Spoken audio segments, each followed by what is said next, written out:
The Hut Near the Bog is a subscription and advert-free podcast. Please help us keep it that way by either donating or purchasing products from our store. Or alternatively, you can give us a rating and review on Apple Podcasts. Just follow the link in the description below. Thank you, and we hope you enjoy the show. Welcome to the Hut Near the Bog. The topic of mental health has long been a taboo subject in Irish society, particularly in rural communities. Yet, in recent years, attitudes have begun to change, and this has sparked more of an acceptance and willingness to talk about mental health issues. In this episode, I sit down with Integrative and Holistic Counsellor and Director of the Dancing Soul, Olivia Feehan, to understand how these changes have come about and what more we can do to change attitudes towards mental health.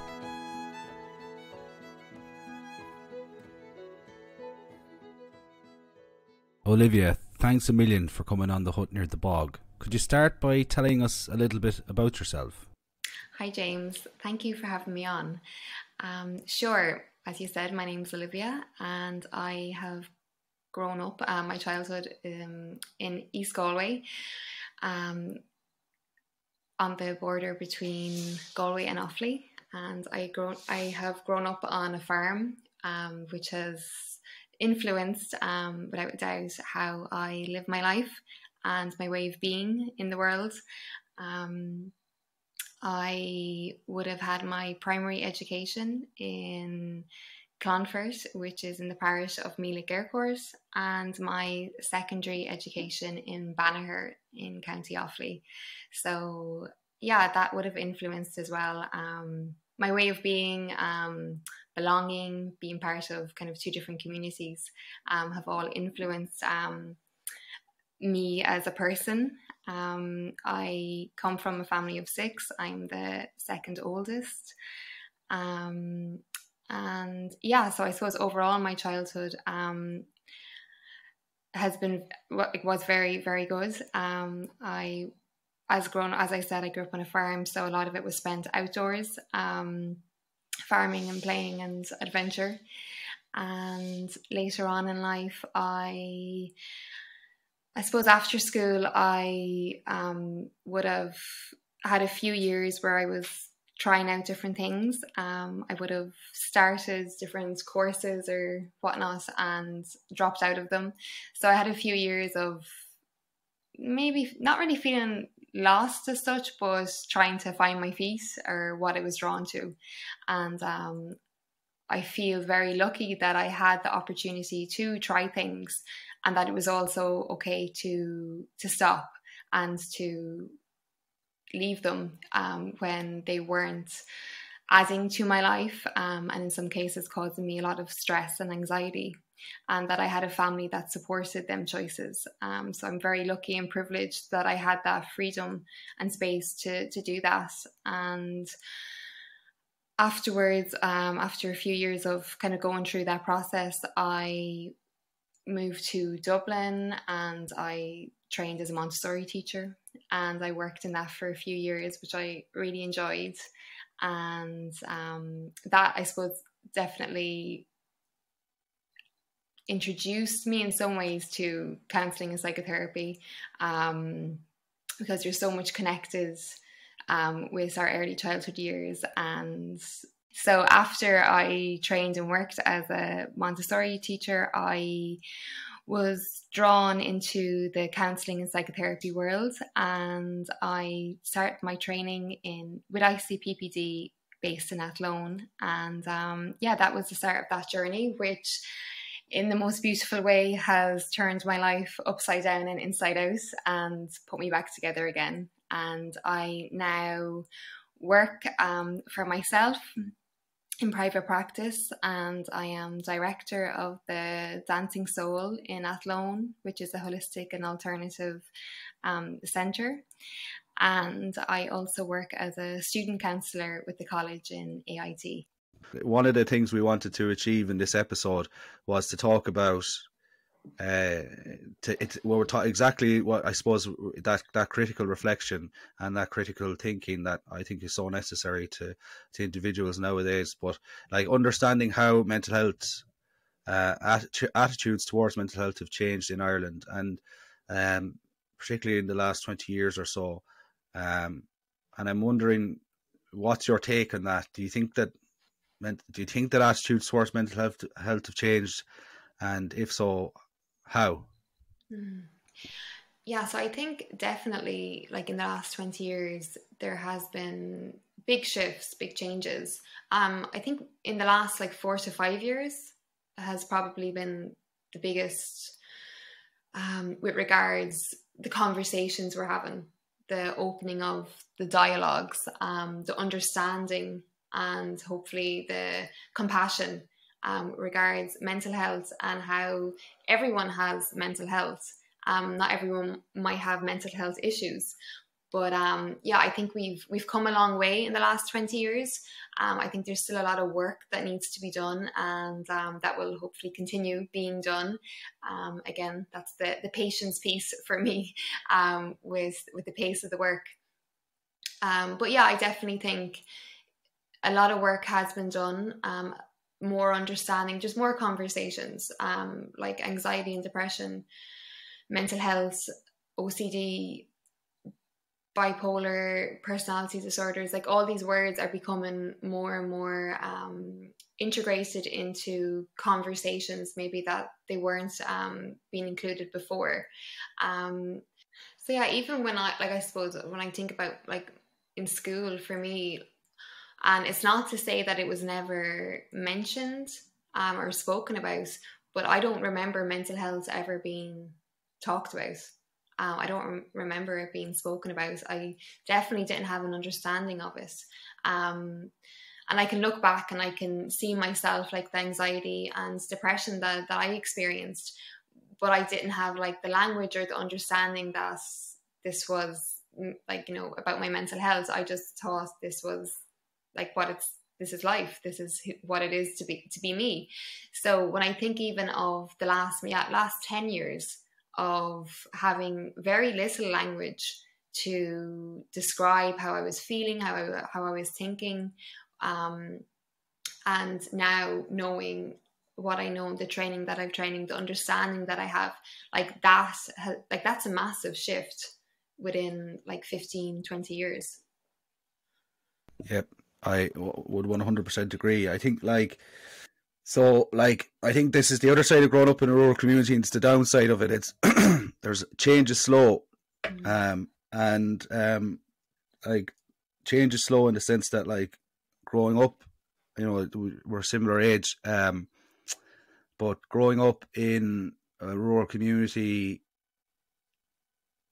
in particular, like I found that first off, okay, so there's two things. Like anybody that was kind of open to talking about mental health was probably gone, had left and gone to Dublin or London or wherever they've gone all over the world, and they've experienced the world, and that opening up has come. I think, and I suppose that kind of I suppose in a way opens up also how probably attitudes have changed in another sense, but in the sense that people have started to come back, or started coming back, and how Irish people going abroad have influenced our attitudes towards mental health. But maybe that's a different discussion. But in terms of to bring it back to the rural aspect of it, I think that like in rural communities, those conversations are very. I found it to be very like it's very monoculture, so it's a very particular way of looking at life, and everybody kind of has to subscribe to that way of life. Not that they have to, but in order to fit in, at least you have to kind of subscribe to this kind of mono culture, and mental health and discussions around mental health were very much pushed to the fringes of that. And maybe it's something that was all over Ireland, but at least I think you're going to get those hardest attitudes would exist in rural communities, because of that kind of the pace of change in terms of how we understand mental health, how we can realise that, how it's come to the fore as how it's come to the fore as a way of how it's become part of everyday parlance. And before, I remember being a teenager and saying, you know, talking about someone or saying someone had depression or anxiety, or they were diagnosed with bipolar or OCD or whatever, and those people were almost pushed to the limits they were of those societies, because they were very much othered, and it's because of that lack of awareness and that dialogue around mental health, and realizing that mental health is very much the same as someone who has a physical ailment, and that's the way it should be treated, and that's very much the way it's going. But 15 or 20 years ago, that very much wasn't the case. Yeah, and even with I'm thinking again of when you mentioned earlier, like the traditions that we have, and how that can be like a positive and a negative. You know, how we can take on the behaviors of, because of course we can only do what we know, you know, so we take on behaviors because we think that's what we're meant to do. We take on roles because that's what we see other people doing. And maybe that opportunity to question, or to see people, as you say, because maybe people that do question move away. So seeing people in our everyday life that kind of question the status quo, question the way we're living, and bring an open dialogue. I suppose I didn't see a lot of that. It's not to say it wasn't there. It just wasn't where I was looking. And how that impacts people in rural areas, you know, that it can become claustrophobic in a sense, if you don't feel like you have space to be curious, you know, about yourself, about your role, about your sexuality, about your friendships, about what you want in life. You know, if you're feeling that you're, okay, so I'm going to go to school, going to go to college, going to get this job, because that's what's been done before and that's what's expected. It's like, well, you know, does that actually suit me? Have I even checked in to see, is that what I want? Is that what I desire? Is that what excites me? You know, so I think that that questioning hopefully is starting to happen a little bit more. But it definitely, like in school, my experience anyway, because I knew I didn't want to go to third level education, but I felt at a loss, because I was like, well, what am I meant to do? You know, what am I meant to do? Because I'm not hearing any other conversations. Yeah, so it's that sense of it's diversity, effectively. Like that seems to be a root, one of the roots, maybe. And maybe you're agree or disagree with me, but like I suppose I'm trying to understand what's that mechanism that's allowed change. So obviously there's an external conversation that's happening. So like the world is changing, social media has changed the world. You know, the rise of social media, and that's obviously that brings its own unique set of problems, but it has also can be liberating in many ways, in the sense that it connects people all over the world with differing points of views, and you can meet people virtually in a way that you were never able to before, and that has an effect on these communities and on communities in Ireland, and has brought this conversation forward. That's certainly one aspect of it, but also I feel like there's more diversity in communities now than there was even 15 years ago. And I find that, like, even so, people are able to be open about their sexuality, they're able to be open about their mental health, and that's healthier, you know, that's really healthy. So I suppose, like, so in philosophy, particularly in continental philosophy, there's kind of this whole idea of the other, like what role does the other shape? How do they shape us, and how do we shape them? And like, I think about like Derrida, and I'm thinking about I'm thinking about psychoanalytic theory and stuff like that, and how that's shaped with continental philosophy. But it's very much like how we tend to other. So we other immigrants, and other it can be a negative term, in the sense that we push people to they're liminal, they're existing on the edges of our society. So sometimes it's immigrants, sometimes it's people from a different faith, or with a different skin color, or, you know, it can be all those aspects. But then it can also be people with mental health difficulties, or people with, you know, differing, you know, they might be polyamorous, or they They could also have, they could be queer in the sense that they're open to exploring various different types of sexuality, or their sexuality isn't fixed. So that's the way I mean queer, not in that kind of negative connotation of queer.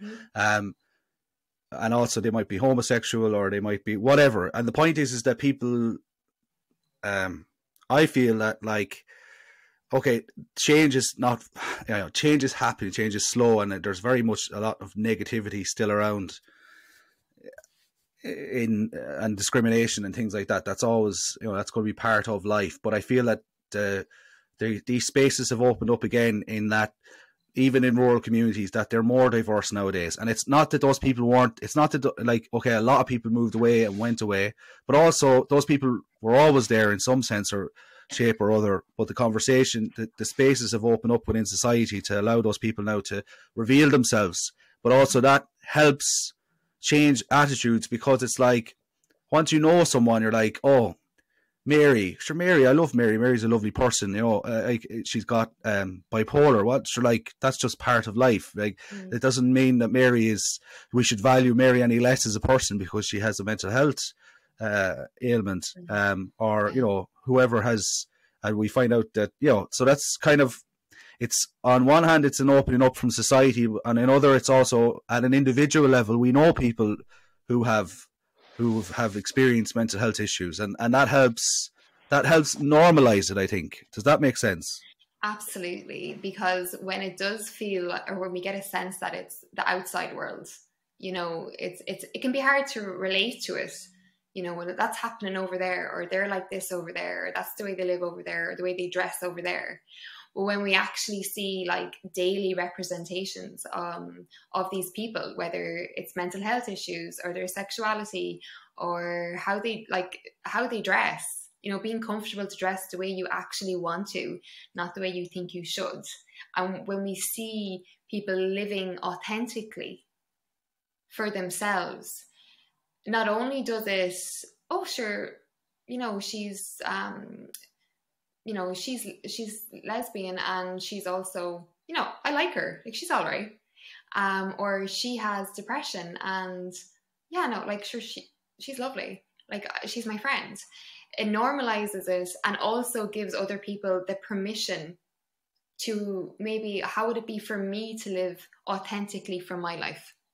So it's such a gift when someone lives their life for them, when someone breaks free of the old belief systems, or the expectations, or the assumptions.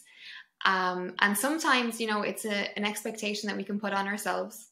Sometimes it's something that we think we should put on ourselves. Sometimes it's from family. Sometimes it's from our friends, or sometimes it's from the community.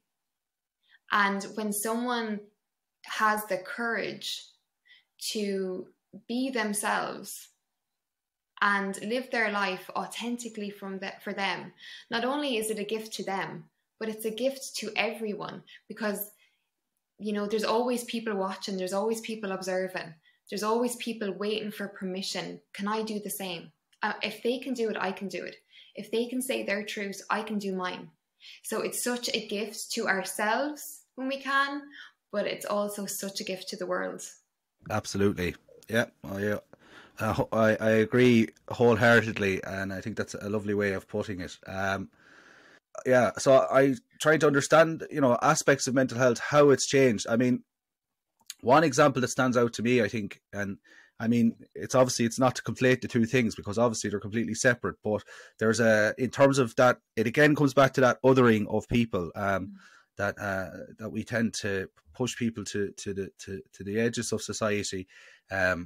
The diversity now that has come into that underpins, there's a kind of so it's in identity politics, or that idea of small communities, or small these people who are traditionally othered coming together as kind of forming alliances to change things. So, like, you have the LGBTQ, or you've got people that and this intersectionality. So it's the idea that you're able to cut across. So you might be from different communities. You might be a minority. You might be part of a minority that's completely different to another minority. So you could be you could be a Muslim from Sudan or from Somalia, living in Ireland as maybe came across as a refugee, or someone who's come into the country through asylum, as an asylum seeker, and has settled or whatever. And that could be your way of viewing life could be completely different to someone who's grown up in D4 or South Dublin, from a fairly wealthy middle class background, but that person might be still part of a minority group in either, it might be their sexuality, or it might be their mental health, or whatever it is. But that sense of intersectionality, that you're able to cut across and find commonality, and then form an alliance on that basis, whereby you're able to take on the kind of the dominant views of society, so what we call the hegemony of society, and that how that's changed Ireland as well, how that's changed attitudes, because it's not just attitudes to mental health have changed, it's attitudes to lots of things that have changed. But in this context, I think that's played a significant role as well, that kind of smaller, finding commonality in amongst minorities, that there's a common battle to be fought. Does that resonate in any way? Absolutely. And I think when we really look at it, when we call it the minority, but really I suppose I get a sense that the minority is actually the majority. That there are so many people that don't feel like they fully fit in, or that they fully, that there's something else maybe that they would like to explore, or that they would like to do, like to try, but they kind of feel a little bit caught. And often I'm like, oh, maybe the minority is actually the majority, but we just believe that is the other way around. And I think with how culture has changed over the last, we say 20 years, and with more voices being heard and diverse voices being heard, how it gives us an opportunity to pause and to reflect on our own behaviors, our own judgments, how we are showing up in the world and how we are treating other people. And when we, within the therapeutic relationship, that's one of the main aspects of the work. We can come into a session thinking, and our fingers pointing out, and them, they're the issue, she did this, he did this. And it's okay, I'm hearing that. And let's bring that attention back in here. Let's bring the focus back in. How is that for you? And what is your role in this? And really that opportunity to become aware of how we are. And also, if there's personal responsibility that needs to be taken, how am I showing up in the world? Or am I expecting other people to do all the work for me? What am I giving? Am I just talking? Am I giving out the whole time? There's so much litter all over the place. Well, am I picking up any litter? Am I doing anything to help it? There's so much bullying. Well, do I ever use my voice, or do I ever check in on anyone? So it gives us that, it's great to become aware of the issues. And also there's that opportunity to, what is my responsibility in this? Because I'm also a member of society. Or am I waiting for someone else to do all the work? Absolutely. So I'm just thinking about what you refer to as the minority being the majority, and that sense of trying to question. And I suppose that brings us to the next point, or the next question in a way. Before we go to that question, I suppose, so basically everything is philosophy. All of these changes and everything that's happened, these are all concepts that underpin their ways of thinking about the world. And all of this is rooted back into the early Greeks, and 2,000 years ago to Plato and Aristotle and all those things, where all these conversations started taking place then about how we organize society, how is the best way to serve man. And literally it was man, not woman, man, right? And that's of course that's completely sexist and wrong, but that was unfortunately the way it was. I suppose it comes back to this systemization of thinking. So it's about creating something that's easy and understandable. And even from a psychological perspective, it's like heuristics. So it's a way of thinking about making things as easy as possible to think about the world. And the easiest way to do that is to have one system, one way of thinking. And but that, like, effectively, there's kind of this inherent trait in man, in human, to systematize things and to have a system and a way of thinking. And that's the way to organize ourselves in order to facilitate cooperation and moving forward.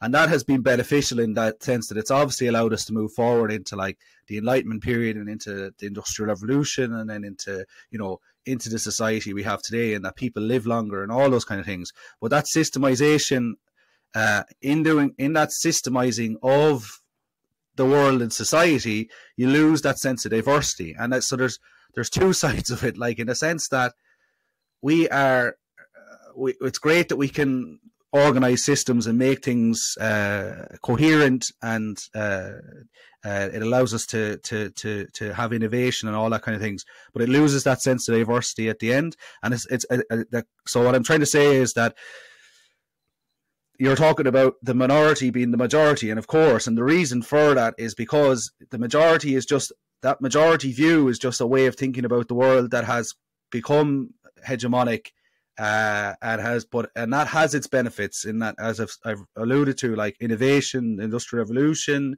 longer lifespans, you know, in advances in agriculture, all those kind of things, which are good things to some degree. But at the same time, from a societal perspective, then that kind of imposing of one view on the world, that kind of heteronormative nuclear family view, that's the world that was imposed through that systemization of humanity. But of course, it makes total sense because people are diverse and we all have different views and we're all individuals and we have different ways of experiencing the world. And it's that kind of pushing back against that systemization. Mm-hmm. I don't know if that resonates at all. Absolutely. And even as you're like, you know, when I listen to you speak, it's such masculine energy, isn't it? You know, the way I'm speaking, or the way... Oh, no, what you're describing. What you're describing, you know, and that, you know, it's so like logical, you know, yes. But we're so much more than that. You know, yes. As human beings, we're so complex, we're contradicting, we're messy. And when we try and live so rigid, it goes against the natural grain of who we are. Do you know, like I'm even thinking about, just as you were speaking, when I did this course, I was attempted to do this course. I was 2 weeks in and I was so unhappy and I was just, you know, this is not for me. And I was just really upset about it. And I knew my intuition was telling me, get out, you're not happy here. But on paper, it was like, well, why are you not happy? Like, this is perfectly fine. Like logically, just go do the work, come home, and like after a couple of years you'll be qualified and you can move on then to a job. So that's logically okay, go do that. But I'm more than just my logic. I am this human being and I was unhappy. I was feeling unhappy. I was feeling stressed out, and my intuition was telling me, get out of here. You're not okay. So when we're only thinking in one form, and of course, like everything has, like the logic is important too, but that we are more than that as humans. And when we create a system that is only based on the logic, we're missing out on so much else, you know, and how, like, we can see now how that system doesn't work, or it does work, but for a very small portion of society. Yes, absolutely. Yeah. And so just another point, and I promise this is my last one, but basically, so it's like, so the other thing then is that's why I find it that, you know, you referred to the holistic approach to counseling, but it's also, so a long tradition of thought in philosophy as well as the separation of mind and body. And that goes back to Plato, and then also this guy called René Descartes.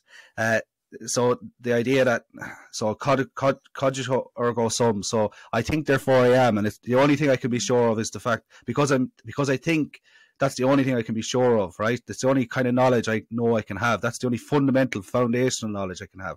And so it's this kind of, so it's this movement in philosophy to remove our bodies from ourselves and just think that the cognitive aspect of us, that logical aspect of us that's the only thing that's really of importance, right? And it's amazing how, so that has come to inform the way we think about the world as well, because it's like not trusting that intuition, not trusting your body, not realizing that first off, you don't separate body and mind, because body and mind aren't two separate things, they're the same thing. We're a holistic, we are one being and situated within this world, and we have to trust all aspects of ourselves, and that includes from the tips of our toes to our brains as well. And when you're referring to that intuition, your body's telling you that this isn't the right thing to do. But because there's this emphasis on logic and this movement towards systemization, and that's something that is, I agree with you, that it's very masculine, but at the same time it comes to inform how everyone thinks, because we're told society tells us this is the right way to do it. Our brains, our minds, not our minds, but like, because I see the mind as all one thing, in the sense the body and mind are the one thing, but our cognitive aspect of who we are is telling us this is the right thing to do. Logically, it's the right thing to do, but our body is telling us it's not the right thing to do. So it's that separation, this unorganic separation of body and mind as well, which has come to inform all that stuff. Anyway, that's definitely gone down a rabbit hole. So let's no, but I think it's really important, actually, because, and I'll make this quick, but when working with clients, like we all primarily work from either our mind, our heart, or our body. We all primarily work from one. So we all know people in our lives who are very logical. We all know people who wear their hearts on their sleeves, and we all know people who do now, think later, very much from the gut. And primarily we all work from one, and that's okay. But it's also that we can use the other parts, so that the logic is important. If I wear my heart on my sleeve and, it's getting me into emotional situations that I'm just like, I keep making the same patterns, same behaviors. It's okay. So how can we bring in the mind and bring in the body to support the heart? It's about get that integration piece, and again, that holistic, that you're not just your mind, you're not just your feelings, and you're not just your body either. And the more we can align them together, hopefully the more the better we are, or the more that we can enjoy life and make decisions best for us, that support us. No, absolutely. I think that's a lovely way of putting it, and I think it makes a lot of sense. So there's kind of, I suppose, again, that feeds into that kind of this idea that we are where we are today in terms of that the society we're in, and that kind of, the minority actually being the majority. But yet, I think, and maybe I'm wrong, but I think that, for all of our movement towards diversity and, different ways of thinking about the world, there still seems to be, stigma against or around mental health. And would you agree with that? Absolutely. And what, maybe if you want to elucidate a bit, and then I suppose just to add to that, what do you think is the most effective way to combat that stigma? Yeah, so we definitely have come far, and there is still a lot of stigma there. Sometimes I get the sense that it's still surface, that we will say it's okay not to be okay. And yet when someone comes to us, it's like, stay away from me. No, thanks. Don't know what to do with that. And that's not anyone's fault. It merely could just be like, when we think of like how to combat it, I'm wondering, so like it always comes back to education, like education, not just for schools, but for families, for the communities, education of how to empathize with someone, empathy, like, so, how you're telling me you are feeling this way. Like, how is that for you? What is that like? Tell me about your world. For so many of us, our natural instinct is, I need to fix this. Like, what will I do? Again, we're thinking logically, you know, we're like, okay, this is a problem. What am I going to do to fix it? And that's okay. You know, that's one way. But for so many people, it's just using their voice, the opportunity to share what's going on for them, being held in a space, in a safe space, that they can express what's going on, that they can give it a voice without necessarily getting an answer. The answer may come, but it may be a while. So I think communication skills and being able to actually listening to connect, listening to understand instead of listening to respond. That's a big one. Being able to empathize, taking the pressure off. You know, we don't have to have all the answers. We don't have to fix this. We can hold the space. You know, we can refer on to a professional.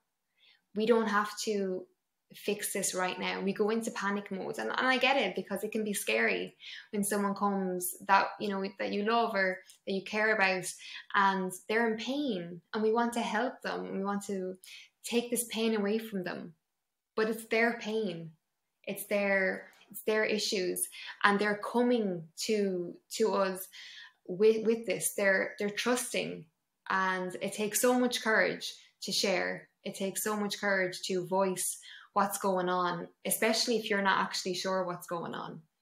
And what a privilege it is to hold that space and to take the pressure off. I need to fix this, or coming in with advice. You know, we don't have to give advice. You know, it's okay just to listen and to talk it out, and to hold that space. So I don't know if I've gone off a little bit there. No. I think I like that individual level. It's an excellent way of thinking about it, and maybe there's a way of thinking about it at that broader societal level as well. Like, it's a way of thinking about the rural community I live in, and then general. Like, obviously you should never generalize, but like, it's at least a good starting point. Because of course things change in your way of thinking, and there's variances, and but at least at that kind of that societal level, if you think about it at your own experiential level first, and what you see and how you interpret that.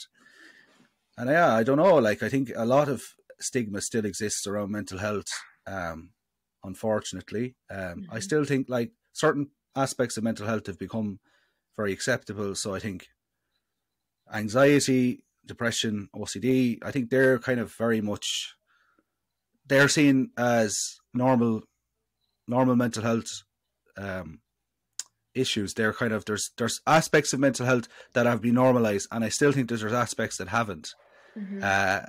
So like, people who, I still think, like, and maybe I'm wrong, and please just feel free to disagree with me, as I've said before, but like, I still think things like bipolar, I still think things like bipolar, people with personality disorders, those kind of things are still very much, they're still things that very much exist on the liminal aspects of society, and I think that people who experience those difficulties are still very much pushed towards the limits, or to the edges.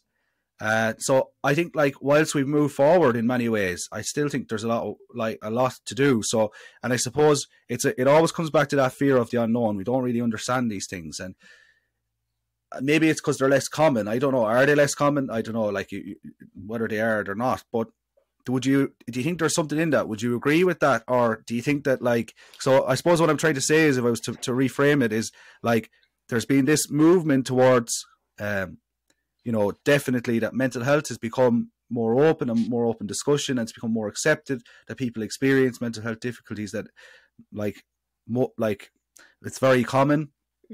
But then it's almost that there's certain aspects of mental health which have become acceptable, and then there's certain aspects of mental health which haven't become acceptable. Does that? 100%, yeah.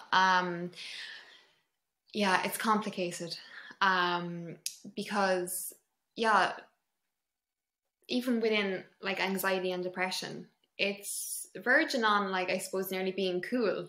You know, I have anxiety and it's nearly like a byline now. And while on one hand, it's so wonderful that the language is being used, that people feel okay to express this and to share this, it offers, in that it's complicated.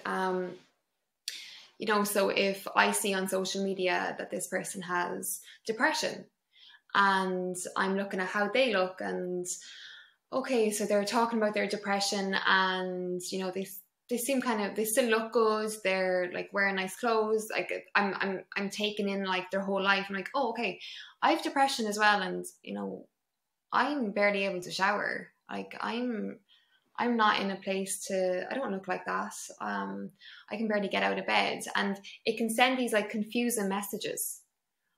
So even with regards like anxiety and depression, although it's great that people are speaking about it, there's just a whole other area of, well, how come they can look like that with they've depression when I look like shit?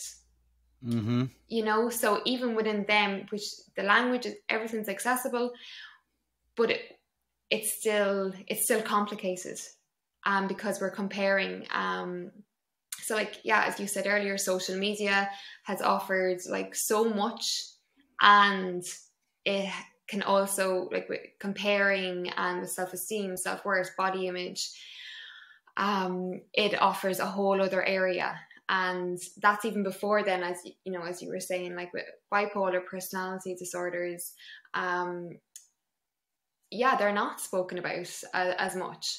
They're not maybe as acceptable, and maybe this comes back to like the pace at which we're going at, the pace at which we're allowed, slowly come into all this language, not too much change too quickly, whereas in reality, well, there's still people, whether we're at the pace or not, there's still people living with bipolar, living with personality disorders, and they're waiting for us to catch up.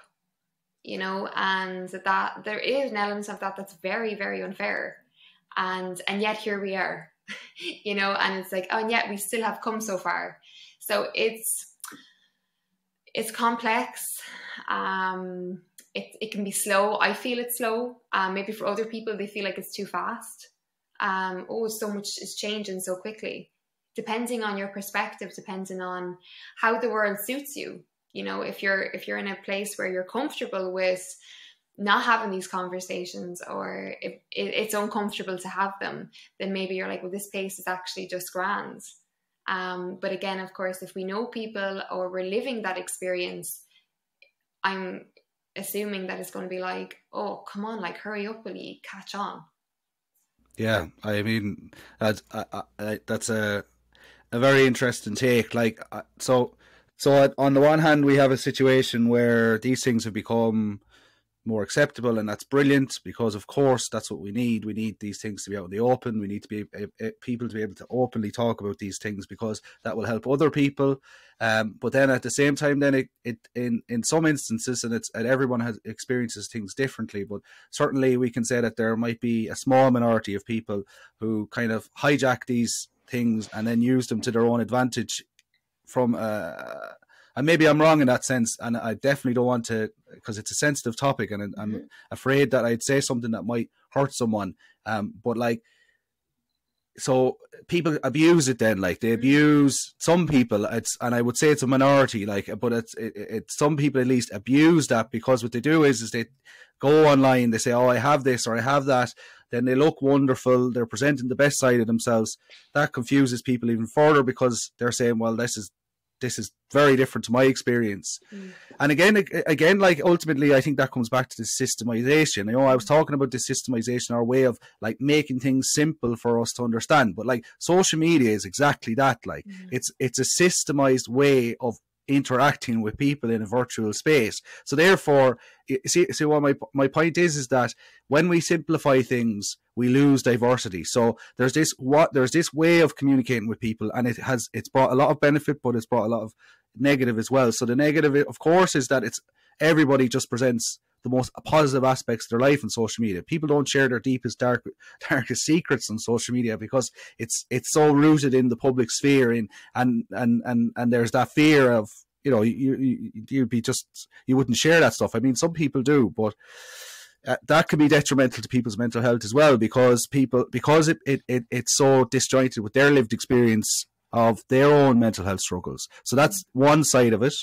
And then the other side of it as well is that society is not changing as quickly as it ought to, or as we would like it to, or people who experience mental health difficulties would like it to. And I think that's really interesting, and I think I really agree with that. Is that kind of so? How do we? So on the one hand we have stigma, and on the other hand we have this. You could call it glamorization. Glamorization, exactly, or idealization was another word that was coming to mind of mental health, as in it's some mental health ailments, particularly anxiety, depression, which are very real. And I know, because I have anxiety, and I suffer with depression at times, but particularly anxiety is my one. Are very real and can be very horrible, but at the same time, it's this glamorization is not helpful either. Mm-hmm. So that's the other thing we have to reckon with. So that's more of that's kind of, then on one hand, then it's more of a thing that's coming as a result of change. So this is that's the thing with change. Like, we think progress is progress, but often progress, like sometimes progress isn't progress at all. But even when it is progress, it brings everything brings a unique set of problems with it. So it's just a problem that it's good to acknowledge this problem, and something that then how do we? I suppose the question is how do we combat that? The stigma around mental health, I think it's changing. I think it's going to come. I think it's going to come. I think, like, people who do experience other mental health ailments, I think the conversation will change around that. I think it will come eventually, but change is very slow. And I wonder, how do we hasten that change? And then how do we acknowledge, at the same time, then we have to acknowledge the problems that are going to come with that as well. I think that's fundamentally what it is it? You know, acknowledging the unique, Sorry, go ahead. No, yeah, I'm just even I'm thinking about a conversation I had with a colleague recently, and how accessible therapy has become, and how it's becoming, again, you know, more frequent that people are going to therapy, and how wonderful that is. That's just so important. And at the same time, there's also this kind of therapy is cool. Therapy has become cool.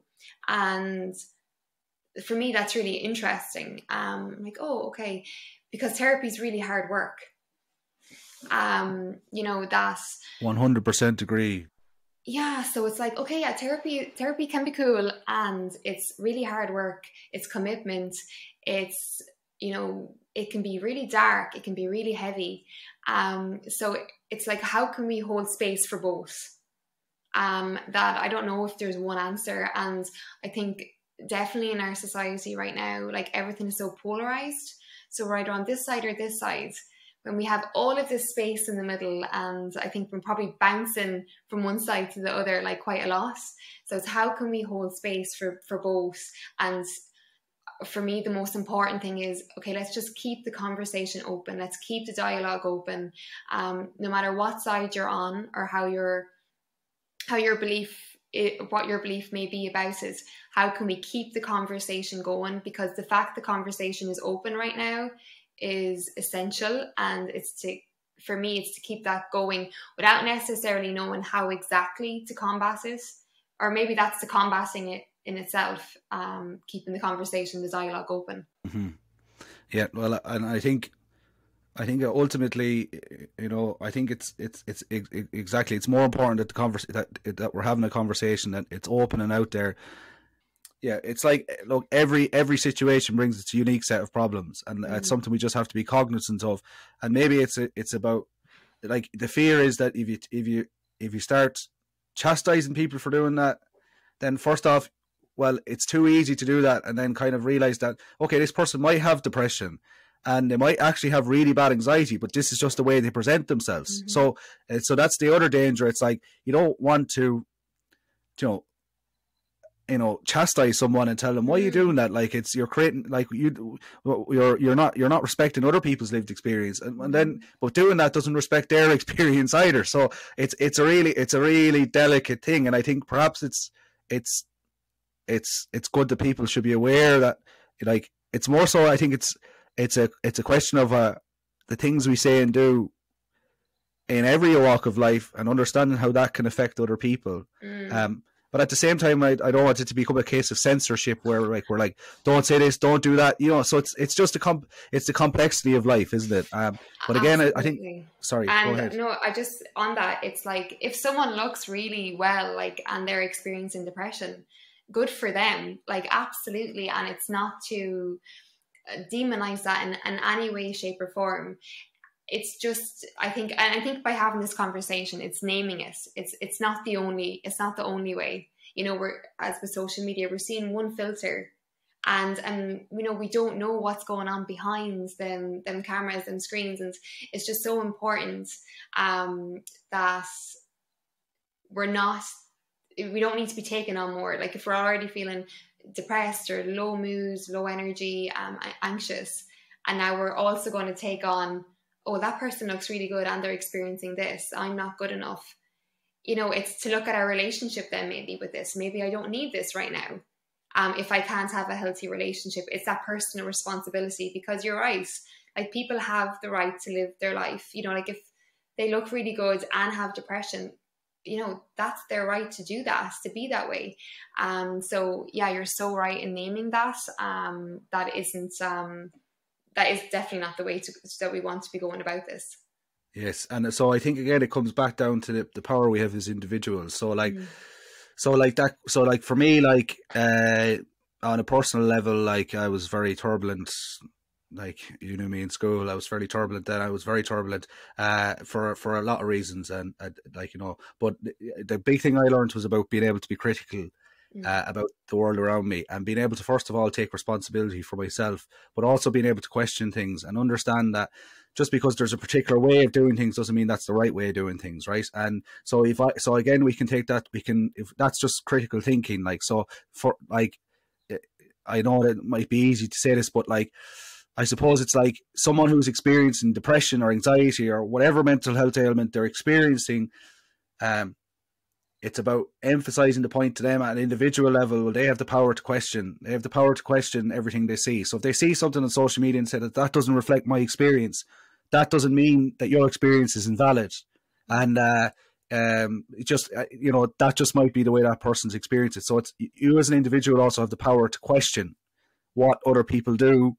And exactly what you're talking about, there was a term you used, I can't remember exactly. It's about, there was a particular term you used about, I can't remember what the term is now, but just seeing that, like, it's about an awareness around social media. It's an awareness of that everyone experiences things differently, and that it can be detrimental, but an awareness of that for people who are experiencing mental health difficulties, that at least is one way of combating that as well, I think. I don't know if that makes sense. Absolutely. And that's one of the gifts of going to counselling or therapy, is that we can inquire and be curious around, what are my relationships to the different things in my life? So if it's my relationship to social media, is that supporting me right now? Could I do with a break from it? What is my responsibility in my relationship to social media right now? And really owning that,